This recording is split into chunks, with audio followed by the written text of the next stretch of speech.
back here with some OTP 22 content on my channel. It's been a while. It's been several months. I'm a Rangers fan, full disclosure, so that ought to give you some reasons why I wasn't particularly interested in the baseball season for the past couple months. But that also gives you some insight on why I might be interested in jumping right back into some OTP content here late in the offseason, or I should say right after the end of the season and in the pretty early offseason. The Rangers made some huge moves in signing Corey Seager and Marcus Semien, John Gray, and Cole Calhoun. I'm super excited as a fan. This is the first thing that I think that they've done right in about half a decade. Not mincing words when I say that, really. They have botched the past 5 years badly. And really, it's a franchise that, aside from Alex Rodriguez 2 decades ago, aside from Sin-Soo Choo and Prince Fielder, they have not spent money over their entire franchise lifetime. So it's really interesting and unprecedented to see them make this kind of a move.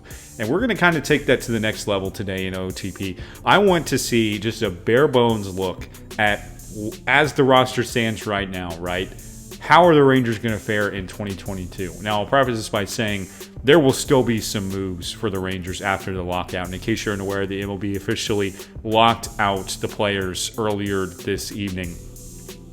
I'm really curious to see how things turn out in 2022. So we'll make a few minor moves, as the team likely will as well, especially the shape of its pitching staff. But other than that, we're going to roll with Seager, Semien, Calhoun, and Gray and see what they can do in 2022. Not going to turn this into a franchise, not going to look at any of the minor league stats, really make any trades or anything like that. We just want to go straight through, do a simulation, and take a look at how things go in 2022.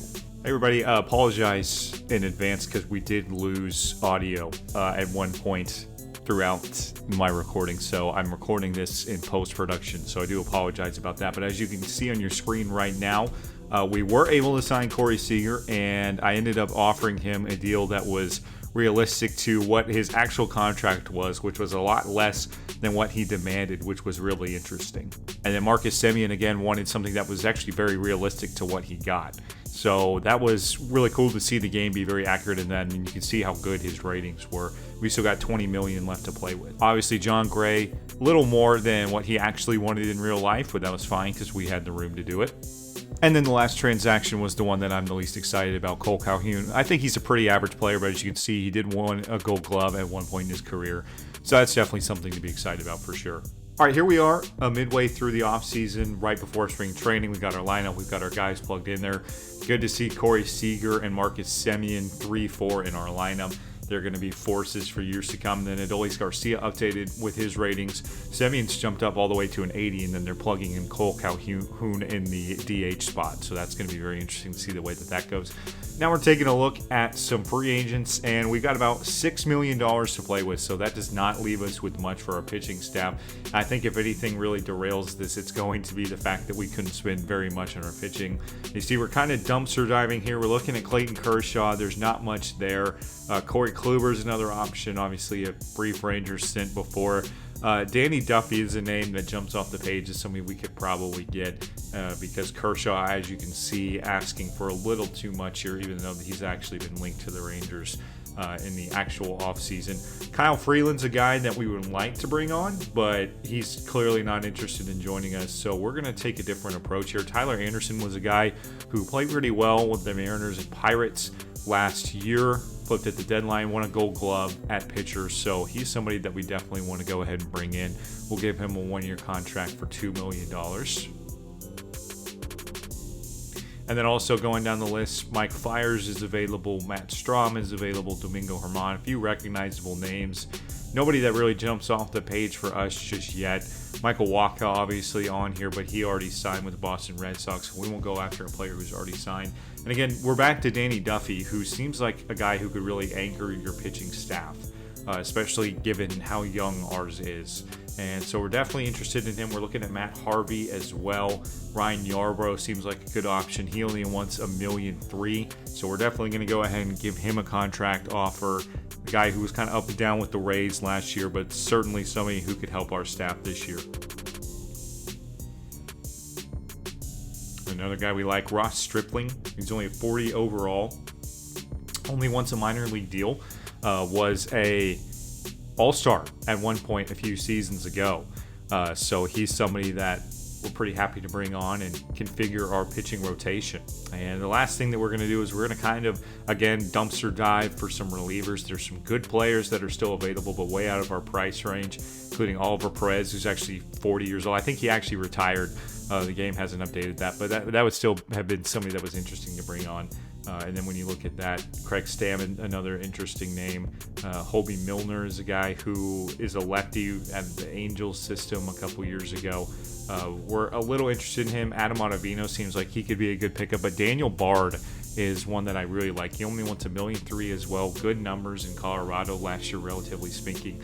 He could be a guy who anchors our bullpen for sure.